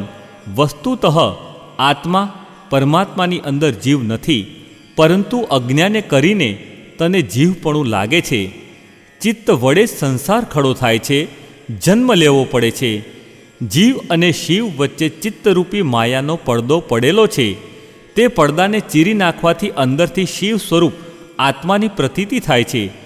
ચિત્તથી મુક્ત થવું તેને ચિત્ત વિમુક્તિ અથવા જીવન મુક્તિ 5મી, 6ઠ્ઠી, 7મી ભૂમિકા કહે છે. હે ગુર્જર, આ રીતે તારી આગળ જગત સમષ્ટિ પ્રપંચ અને જીવ વ્યષ્ટિ પ્રપંચનું નિરૂપણ કર્યું. જગત અને જીવનું સ્થાન પરમાત્મા આત્મા વિશે ક્યાં છે? હવે હું તારી આગળ જીવ અને જગત ઈશ્વરની ઐક્યતાનું નિરૂપણ કરીશ, તે તું એક ચિત્ત વડે સાંભળ. વિચાર ચંદ્રોદય વ્યષ્ટિ પ્રપંચ સંપૂર્ણ. ઓમ શાંતિ શાંતિ શાંતિ. મહાવાક્યોમાં જીવ અને ઈશ્વરની ઐક્યતાનું નિરૂપણ. સુવિચાર 11મો. જીવ ઈશ્વરની એકતા. ગુરુ કહે, હે ગુર્જર, જીવ ઈશ્વરની એકતા તત્વમસી આદિ મહાવાક્યો વડે થાય છે. ગુર્જર કહે, તત્વમસી એટલે શું? ગુરુ કહે, તત્ ત્વમ અસી તે તું છે, તે તત્પદ તે ઈશ્વર ત્વમપદ તું જીવની એકતા અસીપદ છે. અસીપદ હોવાપણાનું લક્ષણ બતાવનાર છે, તે ઈશ્વર બ્રહ્મ તું છે. ગુર્જર કહે, હે ગુરો, તત્પદ ત્વમપદની એકતા કેવી રીતે થાય છે?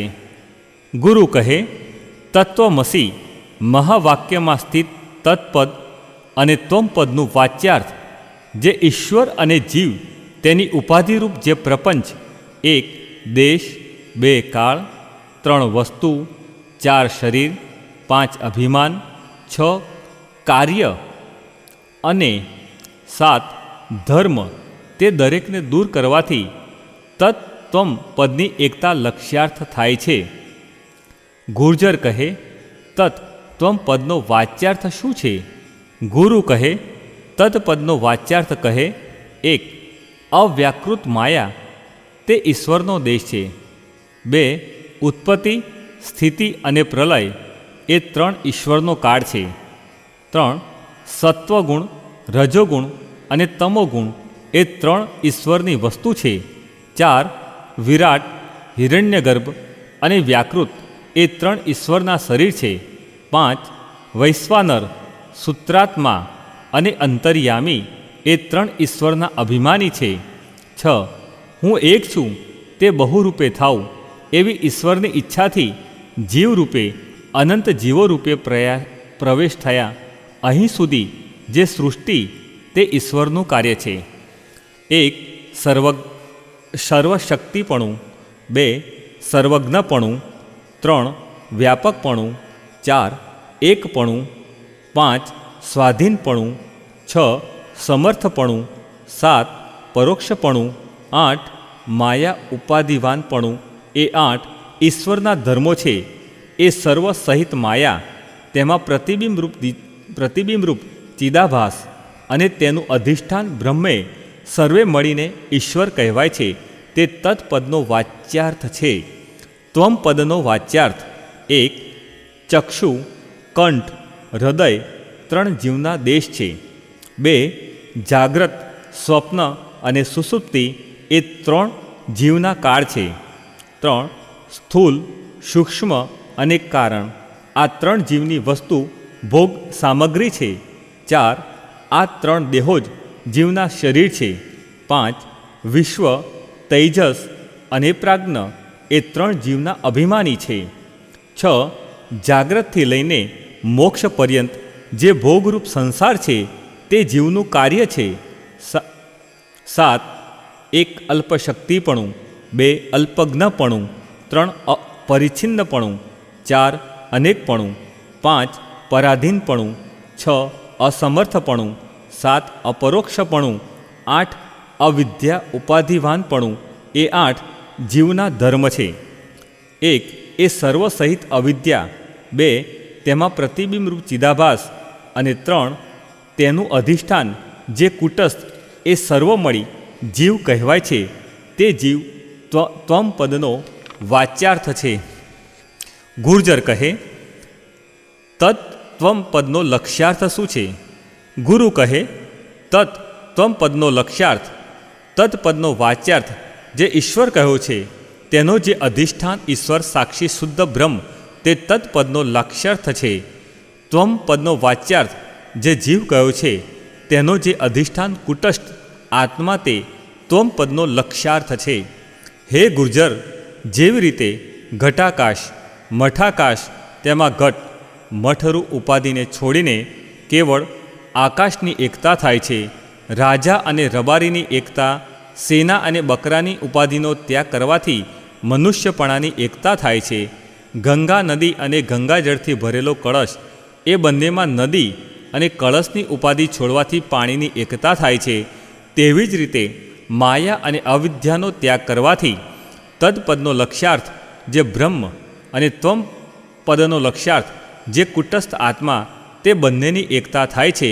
આવા પ્રકારથી તત્વમસી આદિ મહાવાક્યોમાં તારી જીવની અને ઈશ્વરની એકતા થાય છે. ગુર્જર કહે, હે ગુરુ, મહાવાક્યો કયા કયા છે? ગુરુ કહે, એક પ્રજ્ઞાનમ બ્રહ્મ, જ્ઞાન બ્રહ્મ છે, ઋગ્વેદ. 2 અહમ બ્રહ્માસ્મિ, હું બ્રહ્મ છું, યજુર્વેદ. 3 તત્વમસી, તે તું જ છે, સામવેદ. 4 અયમ આત્મા બ્રહ્મ, આ આત્મા બ્રહ્મ છે, અથર્વવેદ. આ પ્રમાણે કુલ 4 વેદના 4 મહાવાક્યો છે. તે મહાવાક્યોમાં તારે એકતા કરવી જોઈએ. વળી બ્રહ્મદારણક ઉપનિષદમાં કહું છે કે અનંતરમ બાહ્યામય આત્મા બ્રહ્મ, આત્મા જે અનંત રૂપ છે તે અંદર અને બાહ્ય નથી, તે બ્રહ્મ વ્યાપક રૂપ છે. તત્વમસી, તે તું છે, નેતિ નેતિ, આત્મા આવો નથી તે આવો નથી. આત્મે વેદમ, આ આત્મા છે, એકમેવા દિત્યમ, આ આત્મા એક જ અદ્વૈત રૂપ છે. બ્રહ્મે વેદમૃતમ, કેવળ બ્રહ્મ જ અમૃતરૂપ છે. નાન્ય દત્તો અસી દ્રષ્ટ, તે સિવાય કોઈ દ્રષ્ટારૂપ નથી. તદે બ્રહ્મત્વમ વિદિદ, આને જ તમે કેવળ બ્રહ્મરૂપે જાણો. આત્મે તેઓપસિત, આ આત્મા છે એમ જાણીને તેની ઉપાસના કરવી જોઈએ. દ્રષ્ટવ્ય, શ્રોતવ્યો, મંતવ્યો, નિદિધ્યાસિતવ્ય, આત્મા જોવા યોગ્ય, શ્રવણ કરવા યોગ્ય, મનન કરવા યોગ્ય તથા ચિંતન કરવા યોગ્ય છે. નિદિધ્યાસનથી થતું ફળ. ગુર્જર કહે, હે ગુરુ, તત્વમસી આદિ મહાવાક્યનું ચિંતન કરવામાં અનુસરવામાં ફળ શું? ગુરુ કહે, 1 બ્રહ્મ વ્યાપક ભાવની પ્રાપ્તિ એ પહેલું ફળ છે. 2 તેના ગુણમાં અબ્રહ્મજ્ઞ ન થાય એ બીજું ફળ છે. 3 શોકને તથા ભયને તરી જાય છે એ ત્રીજું ફળ છે. 4 પાપને તરી જાય છે એ ચોથું ફળ છે. 5 આત્મા અનાત્મારૂપ હૃદય ગ્રંથિ છૂટી જાય તે પાંચમું ફળ છે. 6 મોક્ષરૂપ ત્રિવિધ દુઃખોની નિવૃત્તિ અને પરમાનંદની પ્રાપ્તિ થાય એ છઠ્ઠું ફળ છે. આ શ્રુતિ અનુસાર ફળ છે. નિદિધ્યાસનરૂપ ચિંતન કરવાથી ત્રિવિધ દુઃખની નિવૃત્તિપૂર્વક પરમાનંદની પ્રાપ્તિ થવી એ પરમ ફળ છે. નિદિધ્યાસનનું ફળ સાક્ષાત્કાર છે. સાક્ષાત્કાર વડે ઉપાસક અર્થાત સાધક અનંત જ્ઞાન, અનંત શક્તિ, અનંત આનંદ પ્રાપ્ત કરી પરમપદને પ્રાપ્ત થાય છે. આ તેનું મહાન ફળ છે. વિચાર ચંદ્રોદય. ટીપ: જળ અસત દુઃખનું નિવેદન અહીં પૂરું થાય છે. બ્રહ્મ સત્યમ જગત મિથ્યાનો ઉપદેશ અહીં પૂર્ણ થયો. જીવ ઈશ્વરની એકતા સંપૂર્ણ, જીવેશ્વર તત્વ સંપૂર્ણ. સર્વે જનાઃ સુખિનો ભવન્તુ. ઓમ શાંતિ શાંતિ શાંતિ. બ્રહ્મ તત્વ સચ્ચિત આનંદનું નિવેદન. તત્પદ આત્મજ્ઞાન. 1 પરમાત્માના સ્વરૂપનું નિરૂપણ. અથર્વવેદ અયમ આત્મા બ્રહ્મનો ઉપદેશ. સુવિચાર 12મો. 1 આત્માથી બ્રહ્મ ભિન્ન નથી. ગુરુ કહે, હે ગુર્જર, આત્માથી બ્રહ્મ ભિન્ન નથી, પણ તે એક જ સ્વરૂપના 2 જુદા જુદા નામ છે. કારણ કે આત્મા સત ચિત આનંદરૂપ, શ્રુતિયુક્ત અને અનુભવથી સિદ્ધ છે, અને બ્રહ્મ પણ શાસ્ત્ર ઉપનિષદ વિશે સચ્ચિત આનંદરૂપ કયો છે, માટે આત્મા બ્રહ્મરૂપ છે અથવા બ્રહ્મ નામ વ્યાપક તત્વનું છે અને આત્મા પણ વ્યાપક વર્ણવ્યો છે, જેનો દેશથી કાળથી વસ્તુથી અંત ન થતો હોય તેને વ્યાપક કહે છે. આત્મા જો બ્રહ્મથી જુદો હોય તો દેશના અંતવાળો થશે. હવે જેનો દેશથી અંત હોય તેને કાળથી અંત હોય, અને જેનો કાળથી અંત છે તેનો વસ્તુથી પણ અંત હોય. જેમ કે ઘડો છે, તે ઘડો દરેક દેશ જગામાં નથી પણ અમુક દેશમાં જ છે. હવે તે જે ઘડાનો દેશમાં જ અંત જણાય છે તેનો કાળમાં પણ અંત જ છે, કારણ કે ઘડો ફૂટી જાય છે. અને જેનો કાળમાં અંત છે તેનો બીજી વસ્તુમાં પણ અંત છે, માટે તે ઘડાને વ્યાપક તથા અનંત કહી શકાય નહીં. પરંતુ જે વસ્તુ દેશ કાળ વસ્તુથી પરિચ્છેદ વિભાગવાળી નથી તેને વ્યાપક તથા અનંત કહેવામાં આવે છે. તે વસ્તુ એક આત્મા છે, તે દેશ કાળ અને વસ્તુ પરિચ્છેદ રહિત છે. હવે દેશ કાળ વસ્તુ પરિચ્છેદ રહિત એટલે શું તે જોઈએ. જે વસ્તુ દરેક દેશમાં, દરેક કાળમાં અને દરેક વસ્તુમાં રહેલી હોય તેને દેશ કાળ વસ્તુ પરિચ્છેદ રહિત કહી છે. અને તે વસ્તુ આત્મા અથવા બ્રહ્મ છે, તે સત્ય છે, અનંત છે અને જ્ઞાનરૂપ છે. શ્રુતિમાં પણ કહ્યું છે કે સત્યમ જ્ઞાનમ અનંતમ બ્રહ્મ. બ્રહ્મ સત્યરૂપ છે, જ્ઞાનરૂપ છે, અનંતરૂપ છે. માટે આત્મા બ્રહ્મથી ભિન્ન જુદો નથી. આત્માથી ભિન્ન જો બ્રહ્મ હોય તો બ્રહ્મ અનાત્મા થઈ જશે, અને બ્રહ્મ અનાત્મા હશે તો ઘડાની પેઠે જળ થઈ જશે, અને જળ અનાત્મા નાશવાળી વસ્તુ છે તો બ્રહ્મ નાશવંત કહેવાશે. પરંતુ તે વાત શ્રુતિ વેદથી વિરુદ્ધ છે. તેથી આત્મા બ્રહ્મથી ભિન્ન નથી, તેમ બ્રહ્મ આત્માથી ભિન્ન નથી, પરંતુ બ્રહ્મરૂપ આત્મા છે. બ્રહ્મધારણક ઉપનિષદમાં પણ કહ્યું છે કે સદૈ વેદમ, આ સર્વ કેવળ સતરૂપ છે. સર્વે બ્રહ્મે વેદ, સર્વાત્મે વેદમ, સર્વનદમ દ્વૈતમ સત્ય બ્રહ્મેતિ. આ સર્વ કેવળ બ્રહ્મરૂપ છે, આ સર્વ કેવળ આત્મરૂપ છે. આ સર્વ નથી દ્વૈતરૂપ કે નથી અસત્ય, પણ આ સર્વ બ્રહ્મ છે. નાન્ય તો અસ્તિ વિજ્ઞાતા, તેના જેવો બીજો કોઈ જ્ઞાતા નથી. નાન્ય તતો અસી વિજ્ઞાતૃ, વિજ્ઞાનરૂપે તેના વિના અન્ય કોઈ વસ્તુ નથી. તત્વમસી, તે તું છે. આત્મા નમે વાવેત, તેણે આત્માને ઓળખ્યો. અહમ બ્રહ્માસ્મિ, હું બ્રહ્મરૂપ છું. અન્ય અસાવન્ય હમસ્મિતિ ન સ વેદ, તે અન્ય છે, હું અન્ય છું. આ પ્રમાણે માનનારો બ્રહ્મને ઓળખી શકતો નથી. વળી હે ગુર્જર, માંડુક્ય ઉપનિષદમાં શું કહ્યું છે તે તું જો. ન તું તદ દ્વિતીય અસ્તિ, તે આત્માને વિશે દ્વૈત ભાવ નથી. દ્વિતીયદ્રય ભયમ ભવતી, જેને દ્વિતીય ભાવ હોય છે તેને જ ભય હોય છે. ઉદર મંતરમ કુરુ યત તસ્ય ભયમ ભવતી, જે પોતાના તથા પરમાત્માની વચ્ચે ભિન્નતા માને તેને ભય પ્રાપ્ત થાય છે. ઇદમ સર્વ યદયમાત્મા, આ સર્વ કેવળ આત્મરૂપ છે. મૃત્યુ માપનોતી ય ઇહ નાનેવ પશ્યતિ, તે મૃત્યુ પછી મૃત્યુને પામે છે. આ આત્મામાં અનેકપણાને જુએ છે. કઠ ઉપનિષદની શ્રુતિ કહે છે કે દ્વિતીય અધ્યાય પંચમ વલ્લી શ્રુતિ 12, એકો વશી સર્વ ભૂતાંતરા એકમ રૂપમ બહુધા ય કરોતી તમાત્મસ્થમ યેનું પશ્યંતી ધીરાસ્તેષામ સુખમ શાશ્વતનેતરેષામ. અર્થ, તે એક રૂપે સર્વને વશ કરતા રૂપે તથા સર્વભૂત માત્રના અંતરાત્મા રૂપે છે. તે પોતાના એક રૂપને અનેક રૂપે કરે છે. જે વિવેકી પુરુષો પોતાના આત્માને રૂપે રહેલા આ પરમાત્માને ઓળખે છે તેઓને શાશ્વત સુખ પ્રાપ્ત થાય છે, પણ બીજાઓને પ્રાપ્ત થતું નથી. જે સર્વ અનિત્ય વસ્તુઓમાં એક તથા નિત્યરૂપ છે, તે સર્વ ચેતન વસ્તુઓમાં એક ચેતનરૂપ છે. તે ઘણાઓમાં એક રૂપે છતાં કામોને પૂરા પાડે છે. જે વિવેકી પુરુષો આત્મામાં રહેલા અને જુએ છે, તેઓને શાશ્વત કાયમી સુખ પ્રાપ્ત થાય છે, પણ બીજાને નહીં.